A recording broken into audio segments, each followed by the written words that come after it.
వేడివేడి అన్నంలో నెయ్యి వేసుకొని ఈ మునగాకు పచ్చడి కలుపుకొని తింటుంటే అత్తిరిపోతుంది. నాకు చెప్తుంటేనే నోట్లో నీరు ఊరుతున్నాయి. బాలింత పచ్చం సిరీస్ లో మన నెక్స్ట్ వీడియో మునగాకు టమాటా రోటి పచ్చడి. మునగాకు పచ్చడి ప్రాసెస్ చాలా ఈజీ. అన్ని పచ్చడిలాగానే ముందు బాండీలో కొద్దిగా నువ్వులు వేసుకొని లో ఫ్లేమ్ లో దోరగా వేయించి ఒక గిన్నెలో తీసి పక్కన పెట్టుకోవాలి. అదే బాండీలో కొద్దిగా నూనె వేసుకొని ఎండుమిరపకాయలను వేసి వేయించి పక్కన పెట్టుకోవాలి. తర్వాత మిగిలిన నూనెలో ధనియాలు, జీలకర్ర, ఆవాలు అలాగే మినపప్పు వేసి లో ఫ్లేమ్లో దోరగా వేయించి తీసి పక్కన పెట్టుకోవాలి.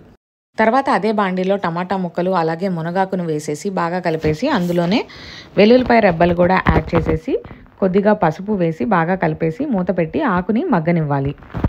బాండీ అడుగంటకుండా ఉండడం కోసం మధ్య మధ్యలో మూత తీసుకుని కలుపుకుంటూ ఉండాలి.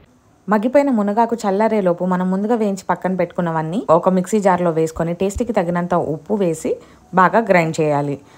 ఇప్పుడు అదే జార్లో మగ్గించిన మునగాకు అలానే టమాటాను వేసేసి కొద్దిగా చింతపండు రెబ్బను కూడా వేసి గ్రైండ్ చేసేసి ఆ తర్వాత అందులో మంచిగా తాలింపు పెట్టేసుకుంటే మునగాకు టమాటా పచ్చడి రెడీ అయిపోయినట్టే. మీరు కూడా ట్రై చేయండి. మునగాకుతో ఇంకా మనం చాలా రెసిపీస్ చేసాము, అవి కూడా వస్తాయి. ఈలోపు మన ఛానల్ని ఫాలో చేయండి. Bye bye.